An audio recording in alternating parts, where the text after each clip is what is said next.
Uma análise da percepção fenomenológica na perspectiva evolutiva da física, artigo escrito pelo professor Edgar Dias de Vasconcelos.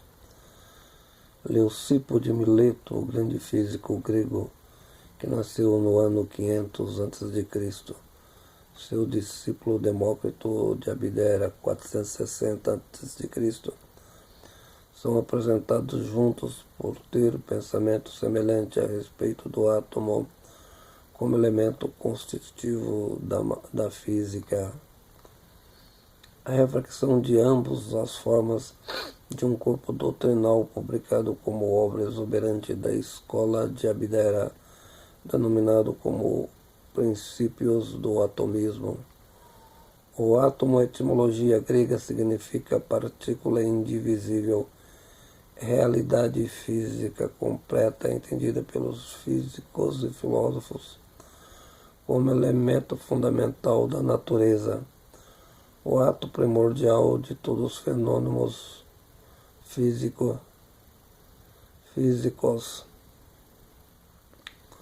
São, portanto, indivisíveis, maciços e indestrutíveis, eternos e invisíveis, não podem ser compreendidos empiricamente, refletidos apenas em forma de pensamento, jamais pela razão lógica na dialética compreensível do mundo empírico. A física em grego, cuja tradução define-se por natureza composta tão somente ilimitada ao número de átomos, o que pode existir na perspectiva variada das formas na infinitude do universo composto pelo vazio.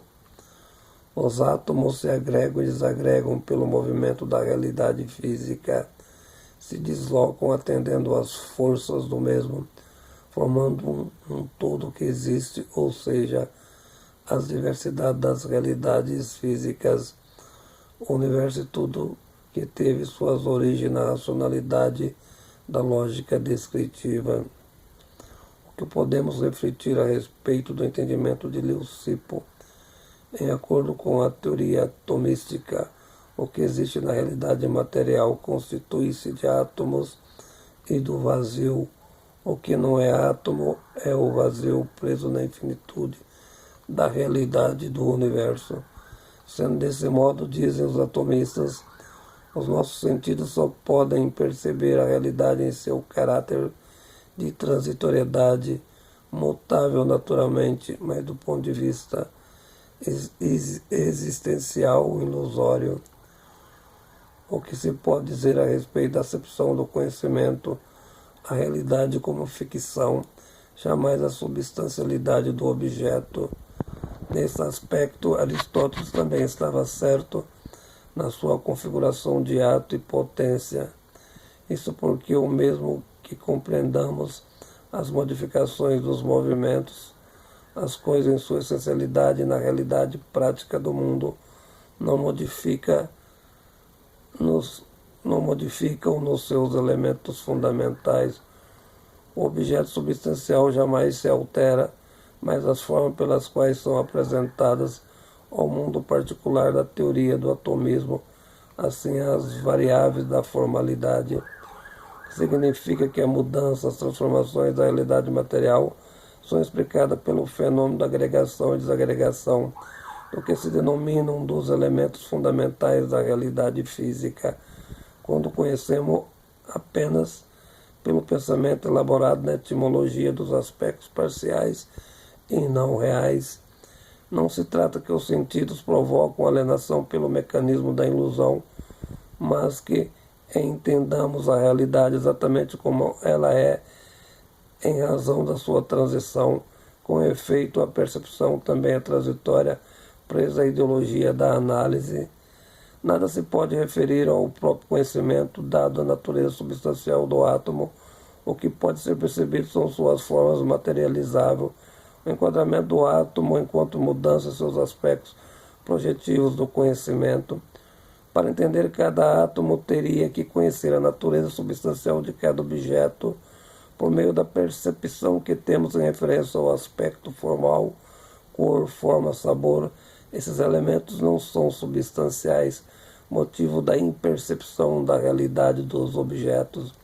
Foi exatamente a partir desses magníficos autores gregos que a pesquisa científica caminhou para o entendimento do átomo como objeto de pesquisa por grandes físicos no século XIX, na figura de John Dalton e posteriormente nos modelos quânticos de Bohr.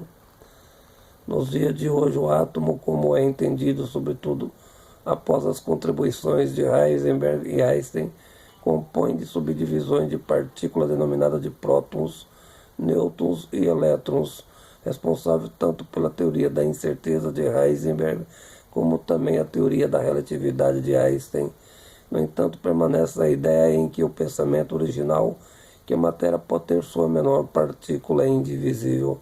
Toda essa formulação desenvolvida do pensamento grego atomista até a constituição física quântica, passando pela aplicação da teoria da incerteza e sua formulação da relatividade, determinou epistemologicamente a formulação do mundo fenomenologicamente dos diversos filósofos contemporâneos, entre eles Ponty.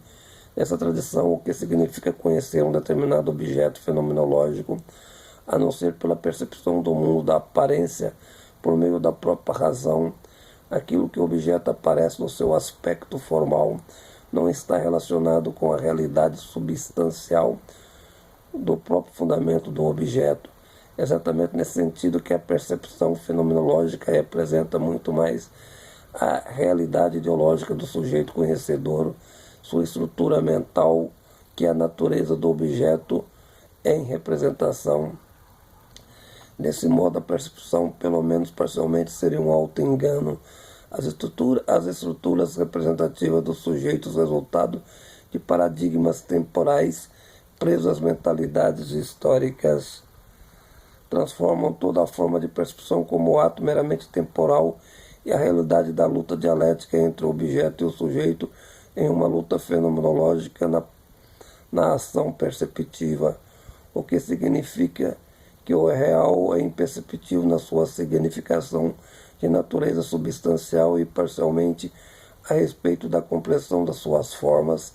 Entretanto, na perspectiva dos modelos paradigmáticos históricos, modificam a essencialidade do tempo perceptível, não sendo objetivamente exato, a não ser a natureza paradigmática das ideologias aos seus mundos formais, o que é, de certo modo, apenas a representação não essencialmente objetiva, o caráter fenomenológico do objeto e a projeção das estruturas cognitivas como intencionalidade da consciência racional subjetiva, fruto das estruturas sistêmicas projetivas natural ao próprio sujeito.